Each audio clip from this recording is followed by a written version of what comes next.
Hi guys, I am back with another session. So we start another session of DPSP, that is a part 2.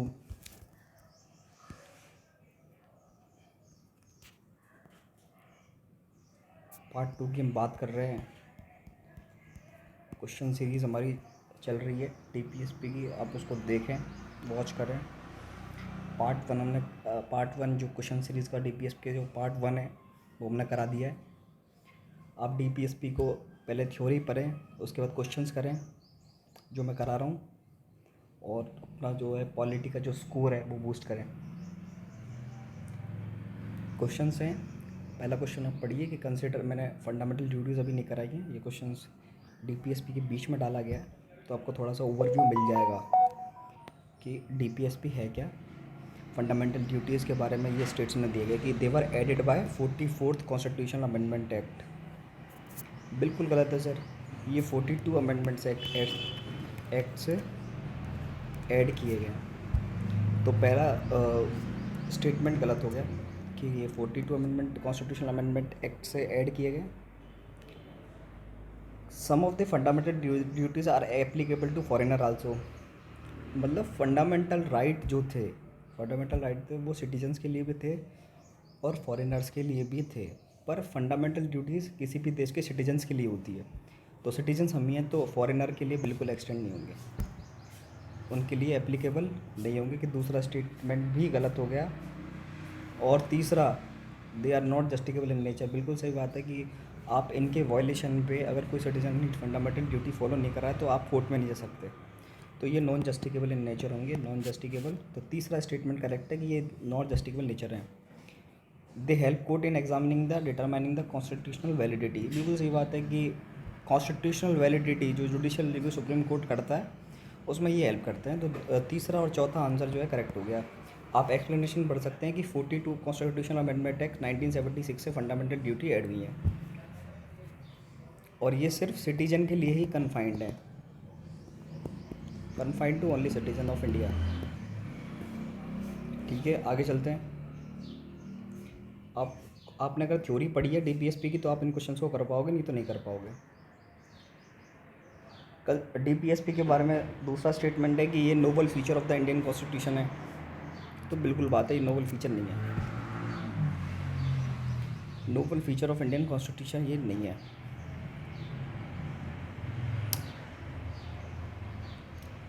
क्योंकि fundamental right जो philosophy जो constitution की fundamental line है वो noble feature of the Indian constitution है। क्योंकि DR Ambedkar ने कहा है कि they are the soul of the Indian constitution, they are borrowed from the government of India act. कुछ बातें जो है ये नोबल फीचर्स DPSP के बारे में, हाँ नोबल, ये फंडामेंटल राइट के साथ, फंडामेंटल राइट, ये सही स्टेटमेंट है, फंडामेंटल राइट प्लस DPSP ये दोनों noble feature of Indian constitution है। ये करेक्ट पूछ रहा था। They are considers noble feature Indian constitution. Government of India act से नहीं लिए गए। क्यों नहीं लिए गए? क्योंकि इंस्ट्रूमेंट ऑफ इंस्ट्रक्शन एक्ट, मतलब कुछ चीज़ें वहाँ से ली गई हैं जो, पर DPSP को हमने वहाँ से बोरो नहीं किया। ये आयरलैंड से बोरो किया, आयरलैंड कॉन्स्टिट्यूशन से बोरो किया। ठीक है। कंसेप्ट ऑफ वेलफेयर स्टेट, बिल्कुल सही बात है, पहला करेक्ट, तीसरा करेक्ट। पॉजिटिव ऑब्लिगेशन लगाएंगे स्टेट के ऊपर कि स्टेट कैसे अपनी पॉलिसीज़ फॉर्मुलेट करेगा, कैसे अपने लॉ बनाएगा, कैसे इंडियन कॉन्स्टिट्यूशन को अपना लॉ और पॉलिसीज़ फ्रेम करेगा। तो उनको एक पॉजिटिव ऑब्लिगेशन को पॉजिटिव डायरेक्शन से और set of rules and regulation state के लिए बना के दिए हैं। तो ये 1, 3, 4 करेक्ट हो जाएंगे। जैसे आप एक्सप्लेनेशन पढ़ पा रहे हैं कि कॉन्स्टिट्यूशन के ये बोरोड किए गए आयरिश कॉन्स्टिट्यूशन 1937 से, और इनका जो सोर्स है वो स्पेनिश कॉन्स्टिट्यूशन है। B.R. अम्बेडकर ने कहा है कि noble feature of the Indian constitution, इसको noble feature of Indian constitution बताया है क्योंकि ये डायरेक्टिव प्रिंसिपल और fundamental right, philosophy of soul of the Indian constitution, ये डायरेक्टिव प्रिंसिपल के साथ साथ फंडामेंटल राइट भी क्या रखते हैं, नोबल फीचर्स रखते हैं।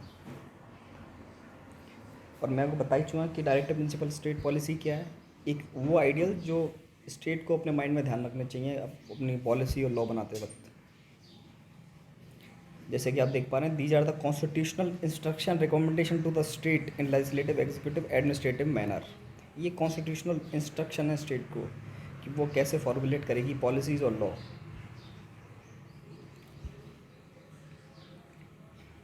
अब कौन कौन सी ऑब्जेक्टिव गवर्नमेंट इनिशिएटिव जो है डायरेक्टिव प्रिंसिपल के वो गवर्नमेंट ने फुलफ़िल किए हैं, उसके बारे में 4 स्टेटमेंट दिए गए हैं, आप इनको ध्यान से देखिए। प्राइवेट पर्स का जो है एक्सपेंसेस जो है प्राइवेट प्रॉपर्टी का जो है वो अबॉलिश कर दिया गवर्नमेंट ने। प्राइवेट प्रॉपर्टी का जो राइट था, फंडामेंटल राइट 7 राइट था, वो 44 अमेंडमेंट से अबॉलिश कर दिया सरकार ने। स्टेट ने उसको अबॉलिश कर दिया 44 अमेंडमेंट और रखा दिया पार्ट 12 में। पार्ट 12 में उसको रख दिया और ये जो है 300A में अब उसकी कॉन्स्टिट्यूशनल पोजीशन है। प्राइवेट पर्सेस की बात कर ली, right to property fundamental right से।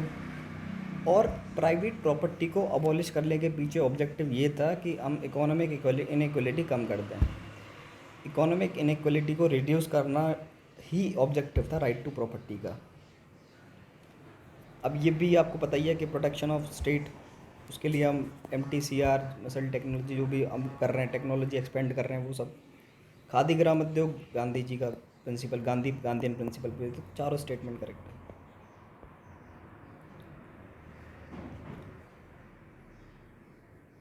जैसे टू प्रमोट कॉटेज इंडस्ट्री जो आर्टिकल 43 में दिया गया है, सोशलिस्ट प्रिंसिपल में कॉटेज इंडस्ट्रीज़ को बताया गया है लिबरल इंटेलेक्चुअल्स में, तो उसका ये एग्जाम्पल है। तीसरा क्वेश्चन पढ़िए आप, consider the following statement of social contract. The directive principle state policy of constitution India signifies as the existence of social contract. Social contract का मतलब होता है कि distribution of norms and culture between 2 individual, कि आप एक social contract करते हो, कि आप, ये एक सोशोलॉजी का टर्म है सोशल कॉन्ट्रैक्ट, तो ये सिग्निफाइज DPSP को नहीं करता, इसलिए गलत हो जाएगा। दूसरा स्टेटमेंट पढ़िए, it is a contract by which the individual have consented to surrender some of their freedom submit to authority in exchange of protection of their remaining rights. बिल्कुल सही बात है। अब इंडिविजुअल ने जो है एक कॉन्ट्रैक्ट साइन किया है और वो अपने कुछ फ्रीडम और कुछ अथॉरिटी, अपना जो फ्रीडम है वो सबमिट कर दिया एक अथॉरिटी के लिए। उसके बदले में उसको क्या मिलेगा, उसके राइट का प्रोटेक्शन मिलेगा, उसके फंडामेंटल राइट को उसको प्रोटेक्शन मिलेगा, उसको सोशल ऑर्डर मेंटेनेंस मिलेगा। तो ये एक सोशल कॉन्ट्रैक्ट किया एक इंडिविजुअल ने, किसके साथ, स्टेट के साथ। एक सोशल कॉन्ट्रैक्ट क्या किया स्टेट, इंडिविजुअल ने स्टेट के साथ एक सोशल कॉन्ट्रैक्ट किया, ये बिल्कुल सही बात है। तो दूसरा स्टेटमेंट बिल्कुल सही हो जाएगा।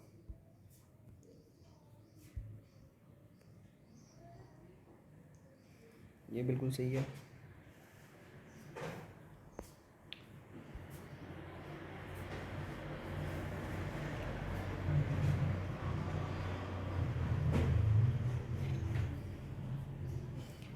Who said that fundamental right and directive principle of state policy constitute the conscience of constitution? ये conscience है constitution, ये किसने कहा था? तो ये कहा था ग्रेनविल ऑस्टिन ने। डी बिल्कुल करेक्ट हो जाएगा। The fundamental duty of the state to abide the constitution and respect its ideal institution, national flag and national anthem। एक मिनट आप रुकिए। तो दूसरा क्वेश्चन ये था कि फंडामेंटल ड्यूटी जो है उसके आइडियल नेशनल फ्लैग और नेशनल एंथम को करने के लिए क्या क्या आइडियल्स रेस्टिट्यूशन गवर्नमेंट ने बनाए।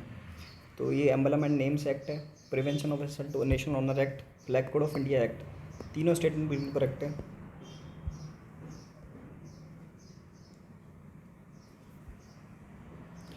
कह रहा है कि which of the following pair regarding the fundamental duties and act related to them are correct. कि भैया प्रोटेक्ट और इम्प्रूव एनवायरनमेंट को प्रोटेक्ट करने के लिए, उस नेचुरल एनवायरनमेंट को प्रोटेक्ट करने के लिए, इम्प्रूव करने के लिए सरकार ने कहता है coastal regulation zone notification act 2018 लेके आए हैं। बिल्कुल सही बात है कि इससे कोस्टल मरीटाइम सिक्योरिटी बढ़ेगी, कोस्टल रीजन्स के लिए उनका एनवायरनमेंट इंप्रूव होगा। बिल्कुल सही बात है।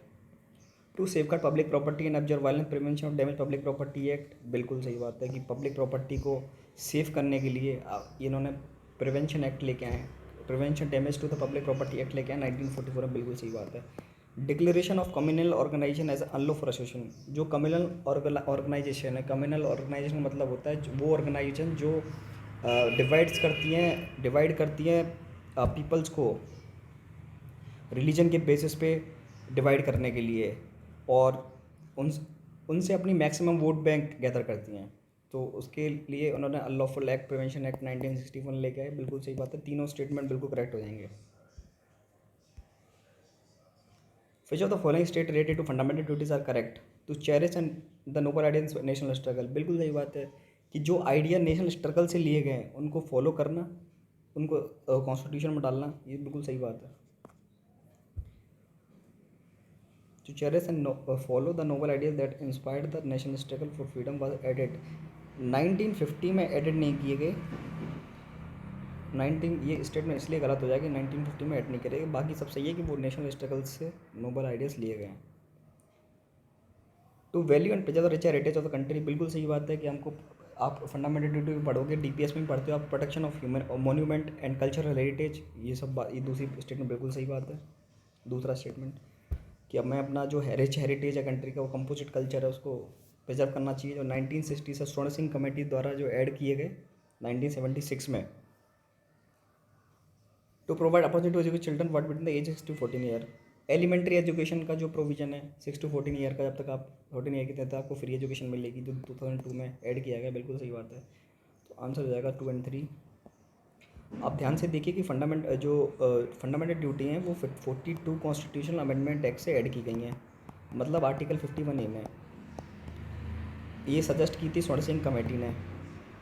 स्वर्ण Singh committee suggested that the incorporation of 8 fundamental duties in the constitution.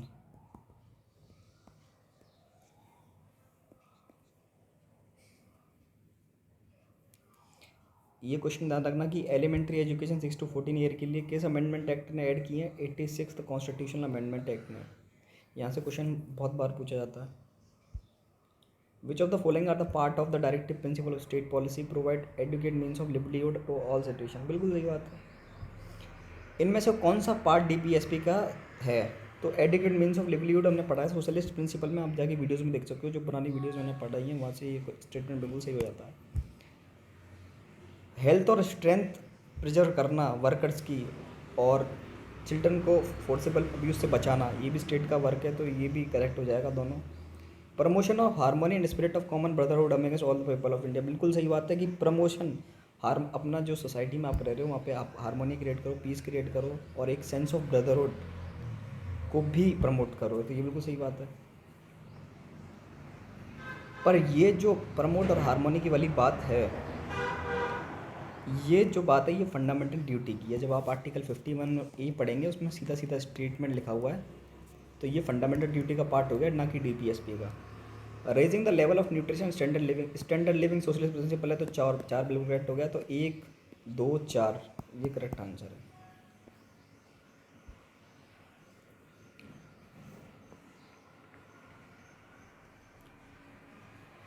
Last question इस सीरीज का,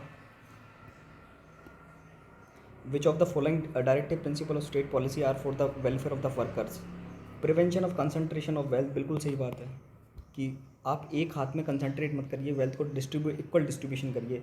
दो भी बिल्कुल सही है, equal pay for equal work for women, आप इक्वल पे करिए चाहे वो मैन है कि वुमेन है। आप एक living wage decent standard create करिए, सोशल कल्चरल अपॉर्चुनिटी क्रिएट करिए वर्कर्स के लिए, ताकि वो लिविंग वेजेस उनको मिलें। Prohibition of employment in the children of factories. जो छोटे चिल्ड्रंस हैं, जो छोटे छोटे बच्चे हैं, उनको फैक्ट्रीज़ में अभी एम्प्लॉयमेंट के लिए प्रोहिबिशन करना चाहिए, क्योंकि उनको एक स्टेट को उनको एजुकेशन प्रोवाइड करानी चाहिए ताकि वो आगे अपनी फ्यूचर अपॉर्चुनिटी जनरेट कर सकें। तो ये प्रोहिबिशन सिर्फ 6 to 14 के लिए चिल्ड्रंस के लिए, जो आप पढ़ेंगे कि child protection act, child labour protection act है, उसमें जो है ये 14 ईयर्स के लिए, क्योंकि एलिमेंट्री एजुकेशन मिलती है 14 ईयर के बाद आप काम कर सकते हो 18 ईयर के बाद। तो ये स्टेटमेंट जो है 1 2 3 ही सही होंगे, क्योंकि prohibition of employment children in factory is a fundamental right not a directive principle of policy. जो प्रोहिबिशन एम्प्लॉयमेंट का प्रोहिबिशन है, चिल्ड्रन काम नहीं करेंगे फैक्ट्रीज़ में, तो वो फंडामेंटल राइट है। आपने पढ़ा होगा आर्टिकल 23 और 24, इस चिल्ड्रन के बारे में बात की गई है कि राइट टू एक्सप्लॉयटेशन की बात करी गई है, और ह्यूमन ट्रैफिकिंग और चिल्ड्रन लेबर जो है, child labour should be band. तो ये डीपीएसपी का पार्ट नहीं है, हम डीपीएसपी के बारे में देख रहे थे, तो 1 2 3 करेक्ट हो जाएगा। आगे क्वेश्चन हम कल करेंगे। धन्यवाद, thanks for watching this session. हम आगे mains answer writing practice series लेके आ रहे हैं, आप ज्वाइन करें, ज्वाइन हो। UPPCS mains answer writing practice series हम शुरू करने वाले हैं 1 महीने के बाद। हम उसके बाद मॉडर्न हिस्ट्री लेके आएंगे। आप बस विजिट करते रहें, वीडियोस को देखते रहें, अपना स्कोर बूस्ट करते रहें। Stay safe, God bless.